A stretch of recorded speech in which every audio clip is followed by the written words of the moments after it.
Limited Q3FY24 earnings conference call. As a reminder, all participant lines will be in listen-only mode, and there will be an opportunity for you to ask questions after the presentation concludes. Should you need assistance during the conference call, please signal an operator by pressing star, then 0 on your touch-tone phone. Please note that this conference is being recorded. I now hand the conference over to Mr. Abhishek. Thank you, and over to you, sir. Thank you, Ria. A very good afternoon, and thank you for joining us today for Sequent Scientific's earnings conference call for the third quarter and 9 months ending financial year 2024. Today we have with us Mr. Rajaram Narayanan, Sequent Managing Director, and Mr. Saurabh Bhalla, CFO, to share the highlights of the business and financials for the quarter. I hope you've gone through our results release and the quarterly investor presentation, which have been uploaded on our website as well as stock exchange website. The transcript of this call is available in a week's time on the company's website. Please note that today's discussion may be forward-looking in nature and must be viewed in relation to the risks pertaining to our business.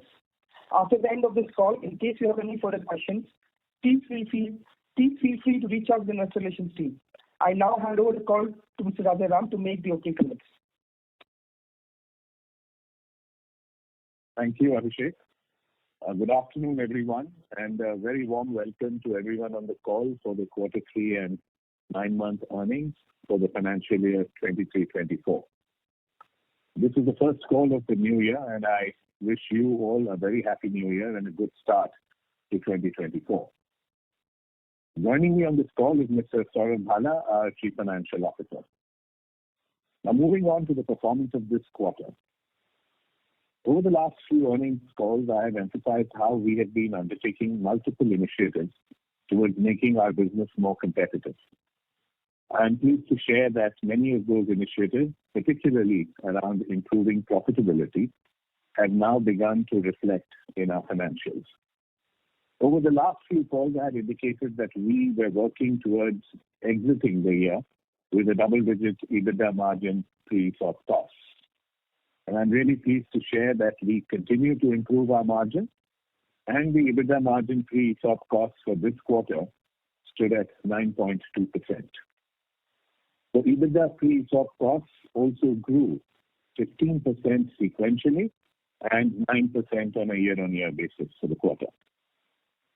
So on the revenue side, however, we've been focusing on building a quality business with high-quality customers and a strong, sustainable portfolio. Adjusting for the discontinued operations in Europe and the currency depreciation in Turkey, our sales have grown 1.3% on a quarter-on-quarter basis, if you translate in INR terms, and 2.5% on a constant currency basis.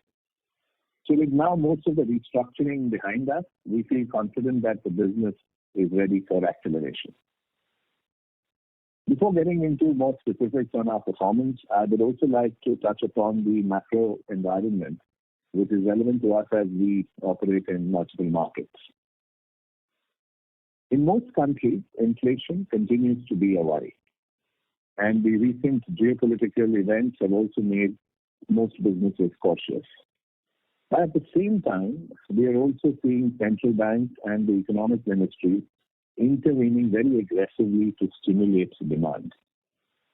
We believe that at such times, companies like ours will have the opportunity to leverage our strong front-end presence and create even a more stronger competitive position in these markets. As I explained earlier, our industry has really two distinct segments. There are medicines for production animals and medicines for companion animals. Over the last few years, the production animal business globally was impacted by high feed costs due to issues relating to war and farm productivity, and this in turn impacted the demand for medicines. On the other hand, the demand for companion animal medicines has remained intact and are growing now as pet adoption, incidence of diseases, and lifespan of pets is increasing. We are the leading animal health company from India with a presence of, across over 100 countries in both regulated and less regulated markets.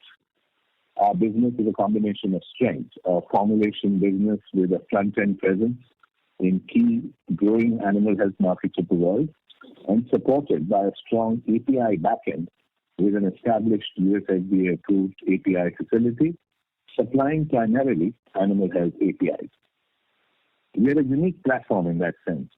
We believe that our backend API ops will give us a good base to help us capture the growing and emerging opportunities which are there in formulation. At the same time, help us supply to some of the largest customers independently while customizing for their requirements. As mentioned in the last couple of calls, we have taken some decisive structural action for long-term competitiveness on the back end of our API side as well as the formulation side. We believe that from here on, using a combination of both organic and inorganic opportunities, we will continue to have a unique play into some of the largest markets, adding value to all our stakeholders.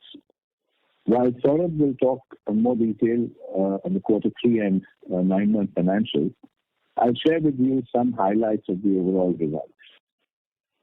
Our overall revenues in the quarter came in lower, declining by 5% sequentially and 12% year-on-year. Our formulation business, post the Turkey hyperinflation adjustment, declined 1% sequentially and 3% year-on-year. However, these metrics do not consider the impact of some of the divestments and discontinuation that we have done of our loss-making unprofitable units, as well as the adverse translation impact in the currency in Turkey. So adjusted for this, our total revenues actually grew sequentially 2.5% over quarter 2 FY24 in constant currency. In some areas, our performance has really picked up. For example, in the performance of our European operations, the sequential growth is at 6.5% and year-on-year performance at 20+%, demonstrating the impacts of the strategic actions that we undertook a few years ago, like the discontinuation of loss-making operations in Germany and also some smaller sales units elsewhere in Europe. Demand has been driven by a sharper focus on more attractive and high-growth segments, such as gut health, where we are now expanding to many global markets. Operating efficiencies combined with a considerably favorable product mix have aided our margins in Europe, and this is reflected in the quarter's financial results. With this, we have reason to believe that the next leg of growth in our European operations is underway. In Turkey, the inflation has remained at elevated levels, and currency devaluation has continued, although at a more predictable rate. I'm pleased to share that the decisive price actions we took in June last year have continued to yield positive results, reflecting in this quarter's performance. Turkey is one of the leading markets in the world for animal health, where we are among the top 3 players in the ruminant segment, and we are committed towards strengthening our position. Turkey is now accelerating new launches and exports. Recently, we launched Tulaject, a generic of injectable tulathromycin in Turkey, and we will be building our portfolio with more launches in the coming year. The India formulation business recently launched 3 new brands from our international portfolio. As I mentioned earlier, India is a priority growth market for us, and we continue to remain excited by the prospects. In terms of quarter 3/24 specifically, this was a weaker quarter due to the supply disruption in the availability of one important product which we distribute, but we expect this to be resolved in the coming quarters as distribution gets restored. Coming to our API business, we are focusing on quality business and decreasing low-value commodity operations while building competitiveness for long-term customers. We are seeing promising results from the implementation of Project Pragati, a comprehensive cost improvement and commercial excellence program. This has been our second consecutive year of healthy margin expansion in the API segment, and we are positive about this program continuing to yield results well into the coming few quarters. On the demand side, we are seeing customer interest increase in some parts of our portfolio. And in quarter 3, however, the orders were a little muted, as for some of the products which we sell to our regulated market customers, the requirements have been postponed from quarter 3 to the current quarter 4. While our revenue performance during quarter 3 was muted, we have seen a marked improvement in gross margin and have a visibility towards a much stronger quarter 4. Before I hand over to Saurav, there are three areas I would like to emphasize. The first is growth. Some of our efforts on cost optimization and reshaping of the organization over the last few quarters are now providing us with a very stable, profitable platform to pursue growth opportunities. There are signs that the demand is improving, and we are confident of our position to benefit from this recovery. We are excited about the growth prospects in our key markets and will continue to focus on growth.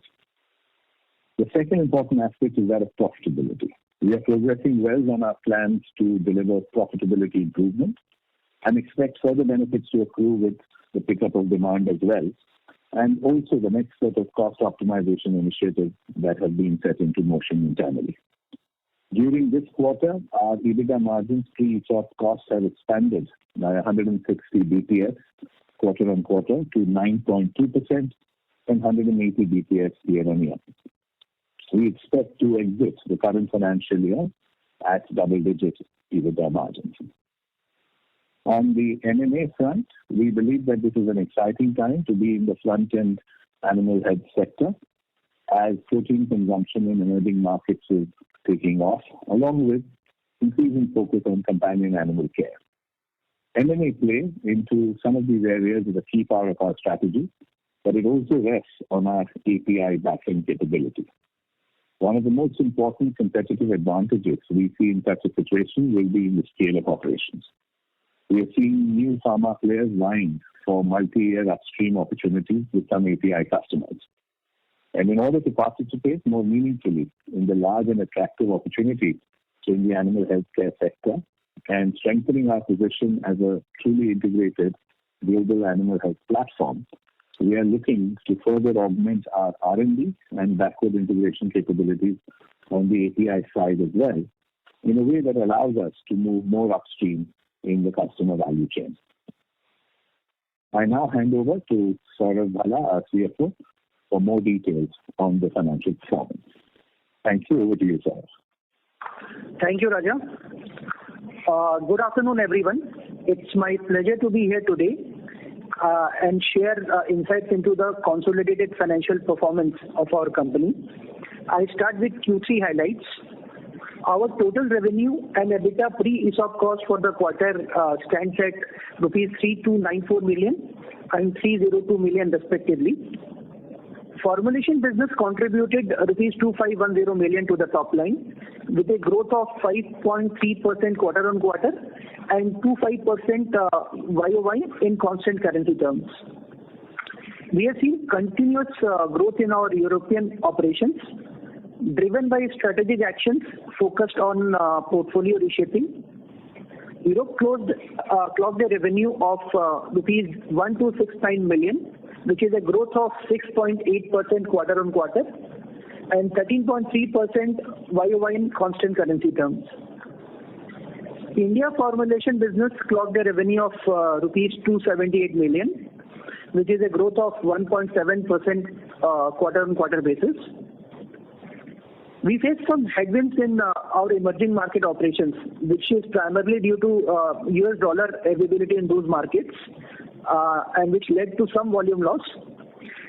And our tender business in Brazil operations also was impacted slightly.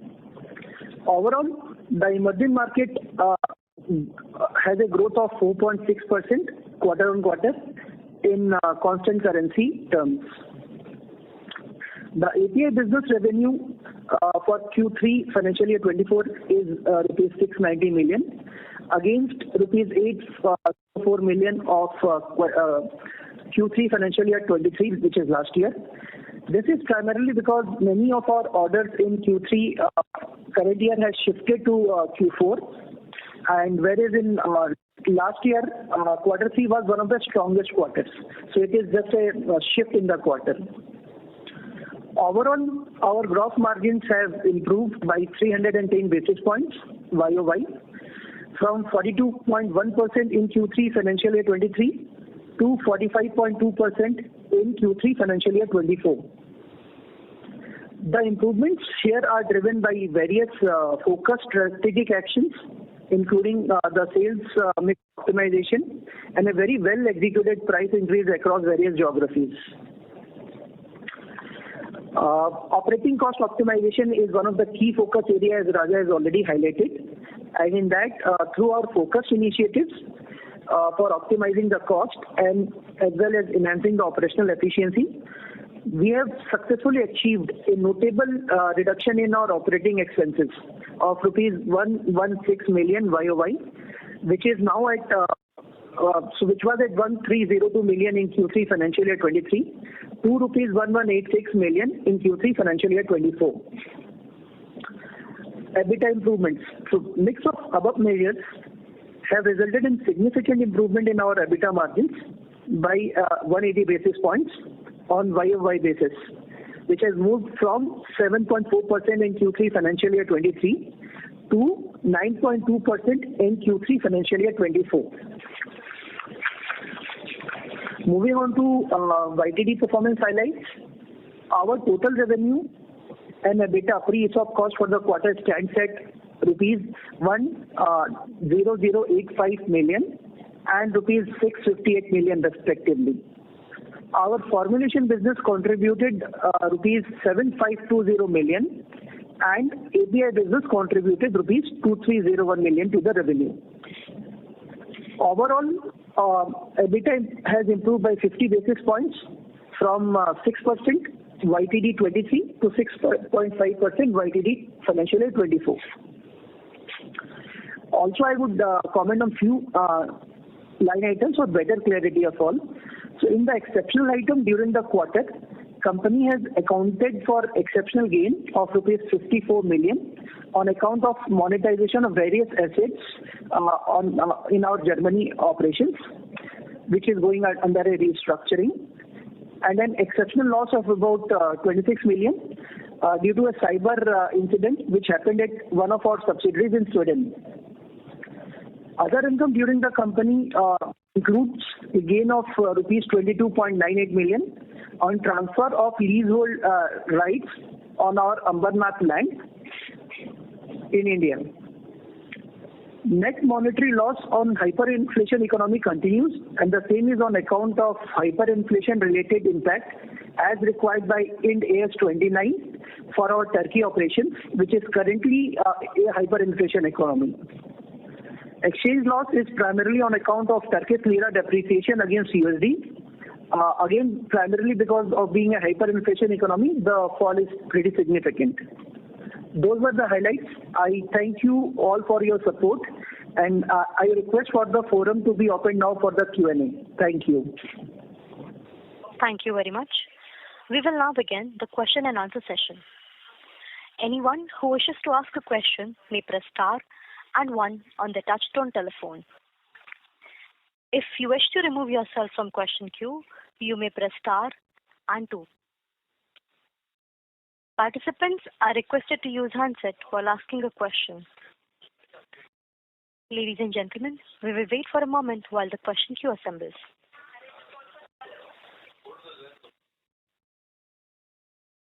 First question is from the line of Divyanshi Davi, an individual investor. Please go ahead.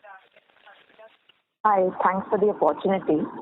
So my first question is on the margin side. Your margins seem to have improved sequentially to 9%. So what are the contributing factors behind the same, and do you see some improvement? Do you see this improvement to be sustainable? And what's the margin improvement on the API or the formulation side?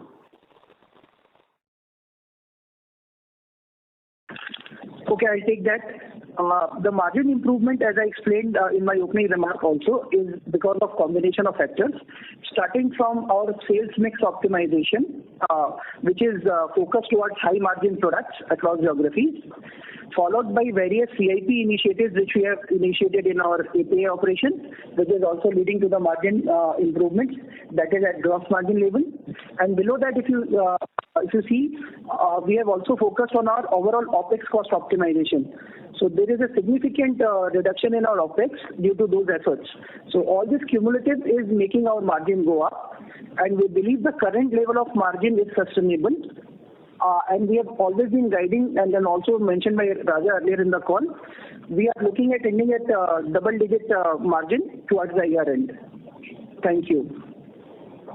And let us add over here, the important part to know is that strategically we are improving the quality of our business, whether it's in terms of API or whether it's in formulations, which really means focusing on high-value customers, high-value products, and those which have a more sustainable roadmap ahead, and opting out of wherever possible commodity kind of operations which tend to put a lot more variability in the business and do not necessarily always play to our strength. So that we will see a quality of business improvement as being the primary driver of margin, apart from, of course, a very intensive competitiveness program in cost as well as operations. Thank you. Okay. And so just a follow-up question. So what's the overall outlook on the revenue and EBITDA margin side for the next year? And so the mid-teen margins that you had earlier, would we be able to achieve those? So I think what we have indicated earlier, we'll pretty much hold to that broadly on the margin side. We had indicated that we would exit FY24 more in the area of the double-digit margin. I think we are trending to that. As far as the next year is concerned, we had said that as we move towards the next year, we would like to move more towards an outer side of mid-teens in terms of margins and higher teens as we go forward for 2 to 3 years. And that's ballpark the direction in which we are proceeding, and our plans are on that line. As far as top line growth is concerned, I think it's going to be a combination of where we are going to different markets and different businesses. So we will see our continuing business, and that's important because we're also discarding some non-profitable or low-margin businesses. I think as continuing business, we should begin to start moving from mid-single digits to early teens before the end of the year. That's sort of the kind of direction which we will go. Okay. Thanks. I'll join back in the queue. Thank you. Next question is from the line of Amar from Lucky Investments. Please go ahead. So thanks a lot for the opportunity. So number one, you indicated that now you're talking about API as a backward integration for your formulation business. What I understand here is that currently we don't have any formulation which are basically sourced APIs from our own manufacturing. So A on that. Secondly, when you're guiding for the double-digit margin in the current year exit, this is pre-ESOP or post-ESOP? And thirdly, sir, on an absolute basis, including the discontinued operation, what kind of growth we are targeting for next year? So we'll do one question at a time. So as far as API is concerned, we are not designed for feeding in APIs into our formulation businesses, right? So that's not how we build the business. The opportunity is there for us as we begin to build the business going ahead. We are seeing that there is some opportunity to both create formulations from our API businesses as well as supply APIs to our existing formulation entities. So this will increase. It's small at this point of time, but that is an area of growth for us. And it will take some time for that to sort of materialize, but it's an important component now of our strategy. The second part of it, all our margins which we've been talking on EBITDA, this is really we're talking about EBITDA pre-ESOP. That's a non-cash component, and ESOP is a part of our structure. And therefore, the guidance that we're giving you is always on EBITDA margins which are pre-ESOP. And we have in the past indicated to you also on how we expect the ESOP costs to move over the next few years. On the last question on absolute growth, including and non-including, I think for the immediate period ahead. We think the growth will be more in single digits. But with the pipeline that we have, as well as some of the new launches that we have, I think on 2 to 3 year framework, we should be looking at early teens to mid-teens kind of a top line growth for sure. Okay. Thank you, sir. Thanks a lot. Yeah. Thank you. Next question is from the line of Bharat Seth from Quest Investment Advisors Private Limited. Please go ahead. Hi, sir. Thanks for the opportunity and congratulations to you and your team for successfully turning around the business.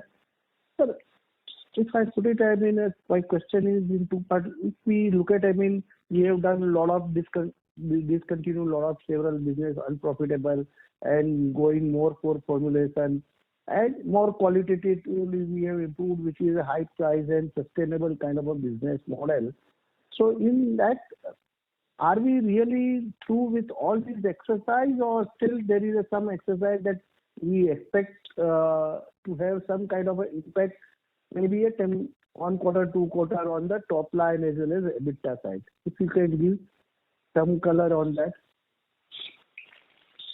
So, thank you for this question. One always hopes that this is the end of it. As we see it, I think the last 18 months, there have been several unexpected developments, more on a macro level. If you look at it, what happened in Europe 2 years ago, and what has happened in a market like Turkey, etc. And that has impacted both the formulation business, where we have a front end, and our customers who are there for API post-COVID. So I think the period of 22-23 has gone around with most markets and most customers coming to terms post-COVID, as well as the kind of economic challenges which these countries have had. And this is true for all industries and all businesses. And there is now, and in that process, therefore, all companies have had to reshape their operations, and those who have a higher exposure to some of these geographies or some of these businesses have had to take more drastic action. And we have therefore had to take some of these changes, because these were all sound businesses before many of these unexpected events happened, and therefore we have had to readjust our business to make sure that we take into account some of these changes.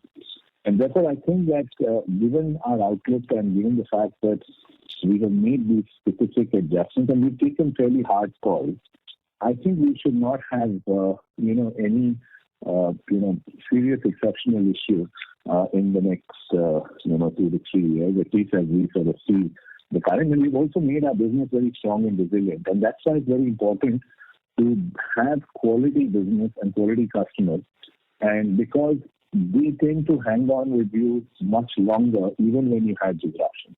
If you have business or a part of your business which is, dependent on commodity kind of cycles, or, rapidly responds to some kind of inflationary pressure impacts, then you tend to get more impacted when something exceptional happens. And therefore, I think we've now structured our business where we have a good portfolio.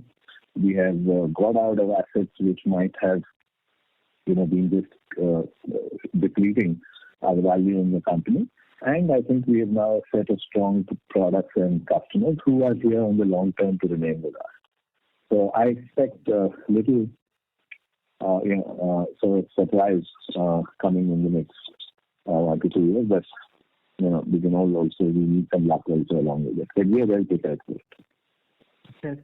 So on second side, is it fair my understanding that you said in near term, maybe say 2-3 quarter will grow in single digit, and after 2-3 years it will be early teen to mid teen top line, and the same thing margin maybe from next year onward, early teen to then going to a mid teen kind of a next 3 years time frame. Is that fair understanding? No, I think we should be, so we've been guiding as below, and I think it's important that we said that in FY24 we will exit at double-digit margins. Because as we move towards the next 1 year, we expect to move closer to mid-teen margins, and thereafter we expect to go to high teen margin. Right. Okay, so that's the direction as far as margins are concerned. As far as top line is concerned, I said that we've completed more or less the restructuring. I expect next year to be more in the single-digit top-line growth. That's more because the arithmetic impact of what we are discontinuing or discontinuing may still play out a bit some part of next year. But thereafter, I expect it to be a mid-teen kind of a growth. Oh, fair, sir. Thank you.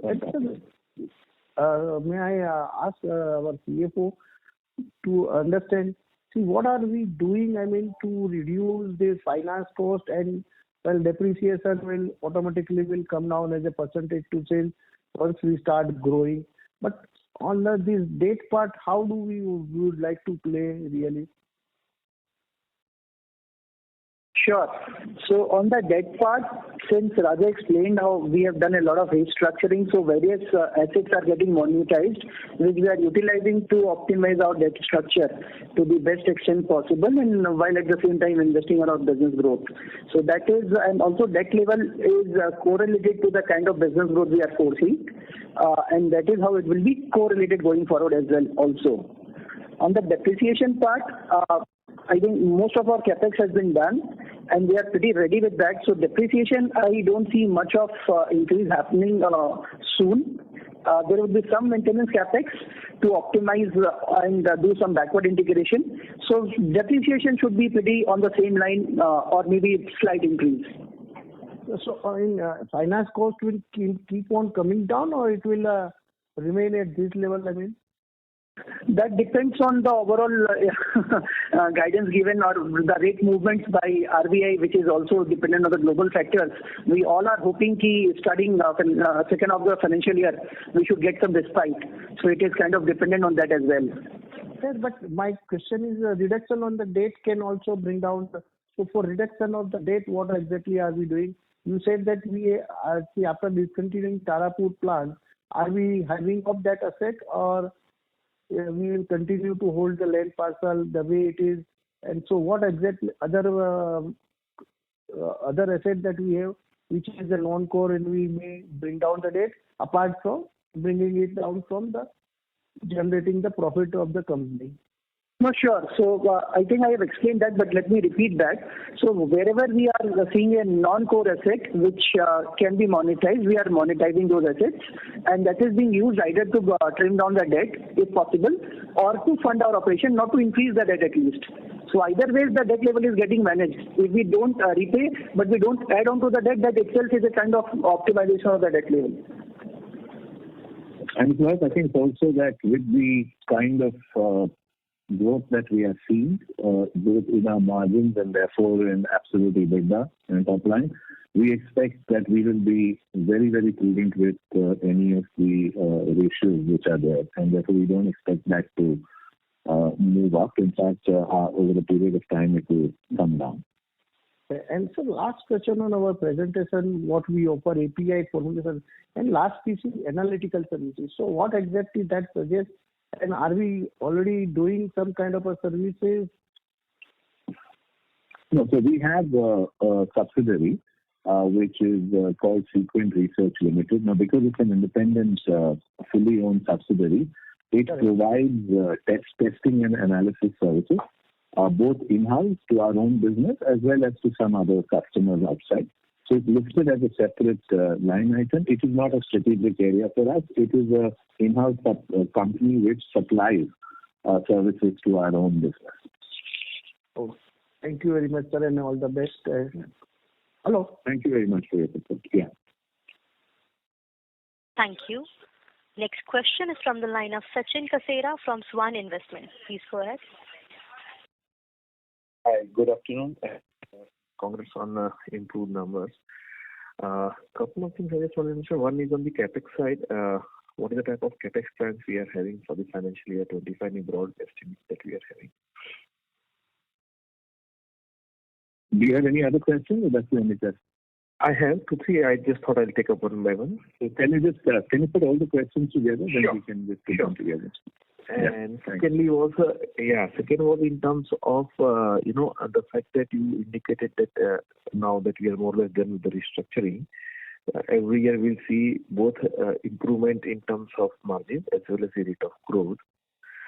So does then it mean that we should be able to repay some of our debts? And finally, in terms of what are when you share some aspirations in terms of revenue growth and margins, how about the return on capital, which is the most important parameter to judge the health of the business? Right now, obviously, because of the stress and the restructuring, we are in the negative terrain. But what is the aspiration there over a 2-3 year period? So maybe I'll just go to the second piece of it, which is on margin. I think we've already margin and revenue. I've already indicated before we are looking at ending this year in double digits. We move more towards mid-teens by next year, and then the idea is that we should be moving towards high teens and EBITDA margins in the following years. As far as revenue growth is concerned, we will still have some legacy, I would say, financials from in next year. So we expect it to be in single-digit growth as far as top line is concerned. But thereafter, this business is clearly set for mid-teen double-digit growth from the following year. So that was not my question. My question was that that was not my question. My question was that yes, I understand that you indicated improving margins and improving growth.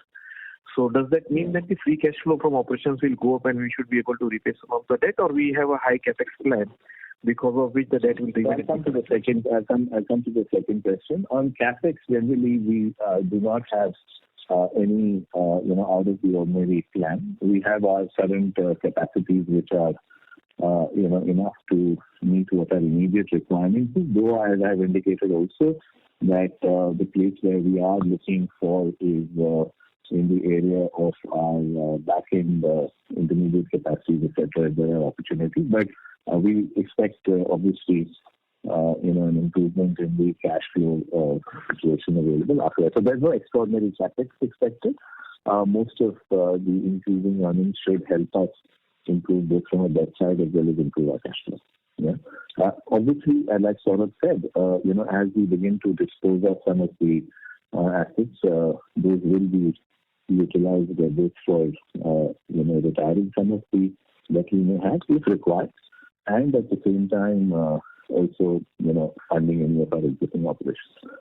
So we don't see any significant capex requirement which is coming up. Sorry, you want to add anything? So I think you have covered everything. So on the debt, I think the question Raja has already explained, but debt again, so our working capital requirement may go up once we increase our business size. So debt will always be a combination of the business growth. So we are very conscious of our debt level, and there is internal benchmark we have on our debt equity levels. We monitor it very, very closely, and only depending on the business requirement, we will fine tune it. So we'll do the best required on that area. Be assured of that. Yeah, but just to take it a little further, if I see a working capital, this cycle is close to around 110 to 115 days.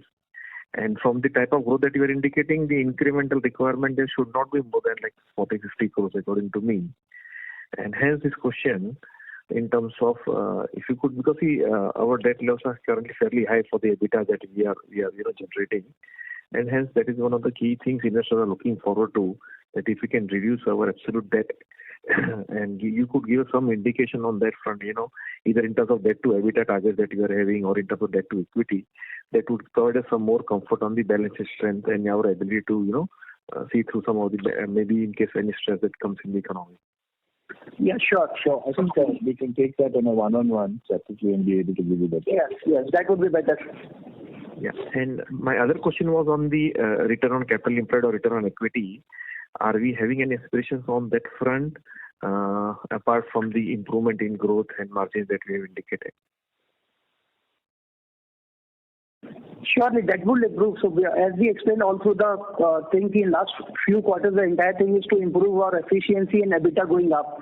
If the EBITDA starts going up, which we are seeing in last 2 quarters, and we believe it will further continue, EBITDA going up will automatically drive all the parameters including ROC, ROE, etc. Okay. And just one question in terms of, you have also mentioned about inorganic opportunities.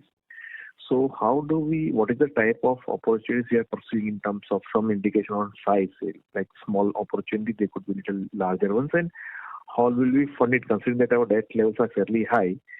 In that case, we may look in terms of, raising some equity, or how do you plan to fund that? Or we are comfortable even getting up some more, or do we have some non-core assets that we can monetize for acquisition? If you could give us some insights on that.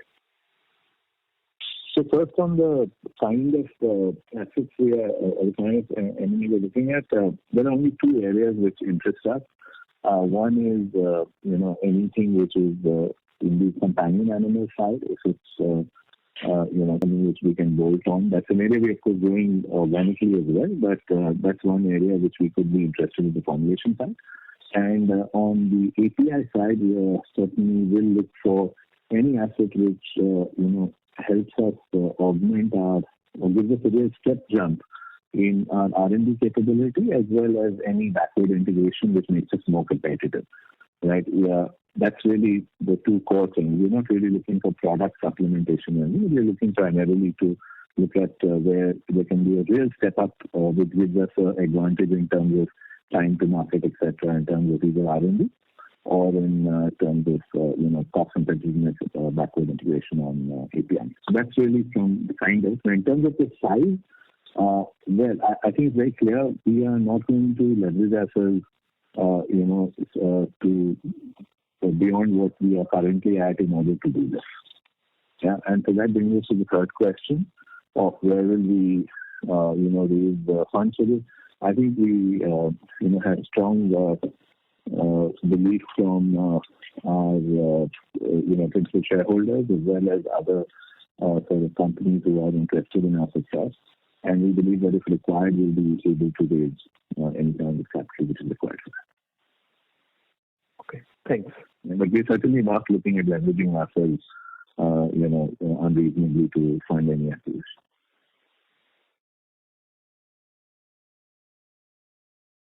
Thank you. Hello? Yeah. Next question is from the line of VP Rajesh from Banyan Capital Advisors. Please go ahead. Hi, thanks for the opportunity. So I have two questions. One is on your revenue guidance. Will that growth be primarily coming from the current business, or you are expecting in that guidance there may be some acquisition that you have been elaborating about? And the second question is regarding the gross margin. So we have shown a significant improvement year over year. So when you talk about your EBITDA margin improving, is it going to be a factor of gross margin improvement, or is it purely the operating leverage that will come about from revenue? Thanks. I'll leave the margin question to Saurabh, but I'll answer the first one, which is on growth. So the guidance which we are giving is most of this growth we are expecting from existing businesses. We are not, and that's why I'm staggering it between, what will happen immediately in the next 6 to 12 months and what will come later, because we expect a lot of the work which we have currently done to actually flow into revenue growth towards the end of next year, and therefore going ahead, that should get us into the kind of growth level which I've indicated. But that will be from, I expect it to be, it is designed around our current business. It's not designed around any kind of M&A. M&A is not really only for growth. It's also, as I said, it needs to be strategic. It needs to give us R&D capability. It needs to give us backward integration capability. So immediately, we're not sort of jumping into M&A just because we want to add something to top line. The top line growth will come more from existing businesses. On margin, on gross margin and how it flows through, I think Saurabh can elaborate. Yes. Sure, Rajesh. Thanks. On the margin, it will be a combination of various factors. Obviously, our gross margin will improve because we are having, as Raja has already explained much in detail about the strategy, restructuring of our portfolio, various price increases which we are taking proactively, and also reshaping the overall portfolio to improve our margin profile. Second is on the various CIP projects which we are driving, which helps us reduce our RM cost overall. So because of these two factors, our gross margin is improving, and we believe it should continue in that current trend. We see some more improvement coming up in next few quarters. On the operating expense part, we have been very conscious to control the OPEX overall. And if you have compared or seen our financials, it has going down quarter on quarter. So now we have a base reduction in the OPEX, and we want to maintain that. So OPEX will also contribute to its part. Overall, on EBITDA level, it will be a mix of both. There will be increase in gross margin, and there will be optimization of OPEX. So both will drive the EBITDA margin up. Understood. Saurabh, if I may quickly ask a follow-up, any guidance around the gross margin, like from 45% today, where do you think it can go up to in the next 2-3 years? See, the exact quantification will be different, but we can see 150 basis points increase in next couple of quarters minimum, and then after that we'll see it will further improve. But the improvement would be consistent in next few quarters. Got it. Thank you so much, and all the best. Thank you. Thank you. Next question is from the line of Kaustav Bubna from BMSPL Capital. Please go ahead. Hello. Hi. Thank you for taking my question. Can you hear me? Hi, Kaustav. Yeah. So just wanted to understand what your outlook is on the Turkey market, and is there any way we are thinking of protecting our business in this market from the currency volatility? So thank you for asking the question. I think Turkey has been through a lot of challenges economically, both one because of inflation and two because a certain direction of economic policy, which did not help as far as the currency is concerned and as far as inflation is concerned. What we've seen on the economic side is that the government certainly has brought in a completely more conventional approach to managing the economics, and therefore we are seeing higher interest rates. We're seeing a bit more steadying at the rate of devaluation, and inflation, of course, is continuing to be high, and that's being managed now with higher interest rates, which is quite the opposite of what was being done 2 to 3 years ago. So the sense we have over there is that things are a bit more predictable. They're on the higher side, but they're more predictable, and therefore, it's a very large market, and for us as well as for the industry. Therefore, we want to take actions which are going to help us strengthen our position and be there for a longer time in terms of improving our competitiveness. We've done 2-3 very quick and fairly aggressive actions in that. We have been fairly aggressive on pricing, which was something which earlier was not part of the way in which most companies do it. So we're seeing that benefiting us. It is helping us hold on both to our market share, but at the same time, it is also helping us counter the inflation that we just said there. And because we are a strong company over there, we are in fact somewhat benefiting from it, because some of the fringe players in the market are the ones who are actually closing down and moving out, so our market share is strengthening. The second, the government's also intervening in terms of improving the demand side. So we saw for a couple of years a reduction in cattle population in Turkey as farmers began to opt out of rearing cattle because of inflation. But the government has now stepped up and has started importing cattle into the country, and to re-stimulate the availability of farm animals in the country. And we hope to see some pickup going up there, and that should help our business. And the third and most important thing for us as a company is that we have a strong manufacturing footprint in Turkey. We have a good plant over there, and we are stepping up using Turkey as an export base for the company. So we are already, and that way helps us in 2 ways. One, of course, it helps us in revenue, it helps us in getting good business, but at the same time, it also helps us hedge naturally for the foreign exchange risk which is there.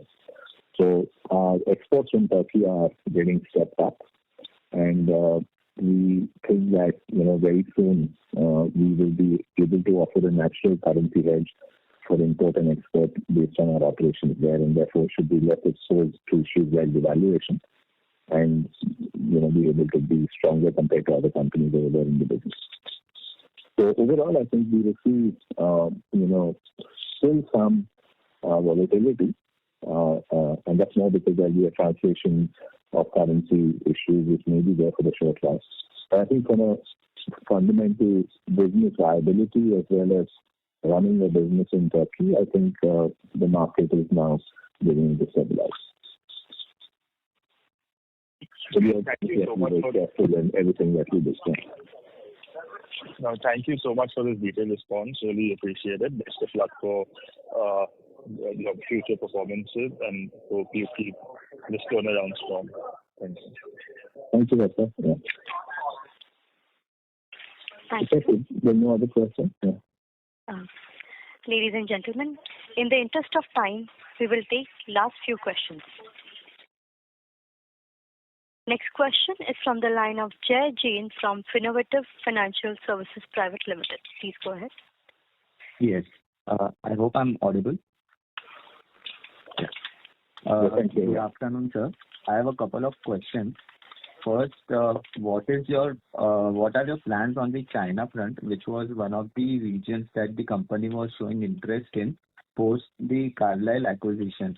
Are we focusing on that right now? And the second one is, when are we expecting to do more filings in the US on the formulation side? And is there any timeline on the commercialization of those filings?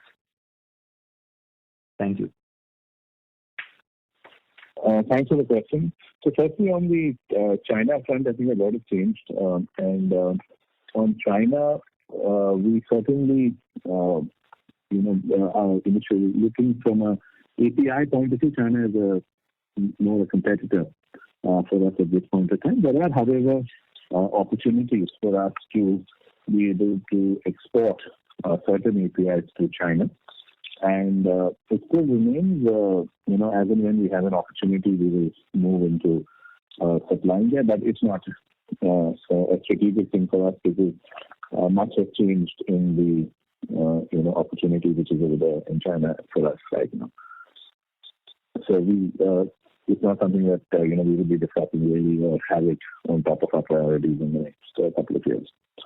On the second part, on the US formulation piece of it, we've completed some of the validation, etc. from Germany. We went to the pause for it because we closed the plant.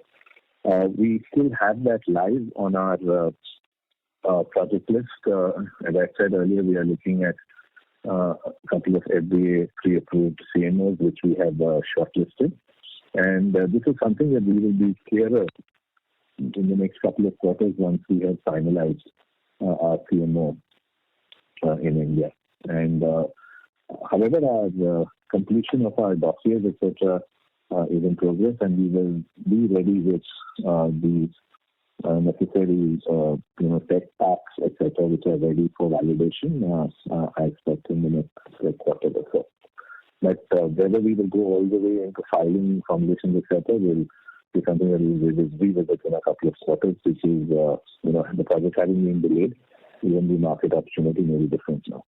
And the approach to doing it may be very different after 6 months. So we'll probably give you clarity on it only after that 6 months.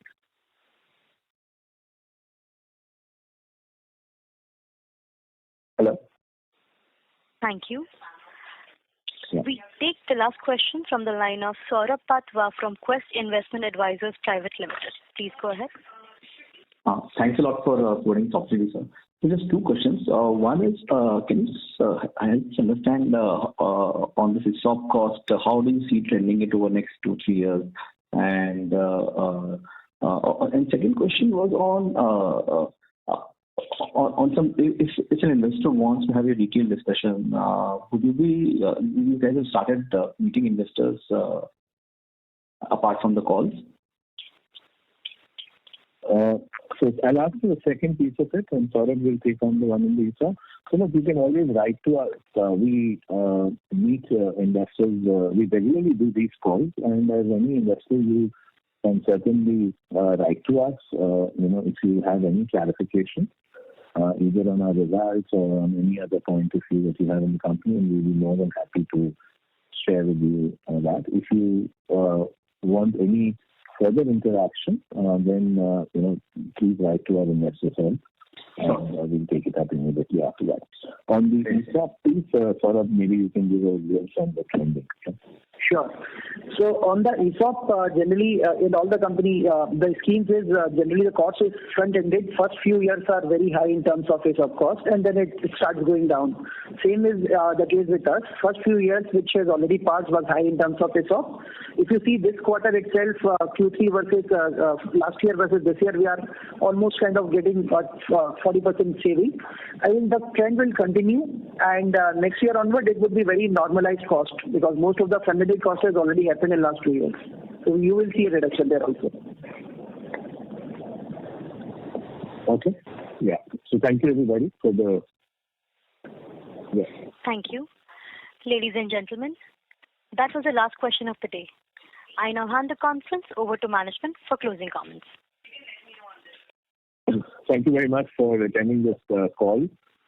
And I think you would have noticed that we are progressing in the right direction in line with what we have indicated, which is keeping our margins sort of moving upwards steadily, and also building the capabilities which we need for further growth and expansion, both on API as well as on formulation, and then using that foundation for triggering growth in the coming 2 to 3 years. Yeah? So we look forward to seeing you again next quarter with the results. Yeah? Thank you very much. And with that, we can close the call now. Yeah. Thank you. Thanks for your trust on us. Thank you. On behalf of Sequent Scientific Limited, that concludes this conference. Thank you for joining us, and you may now disconnect your lines.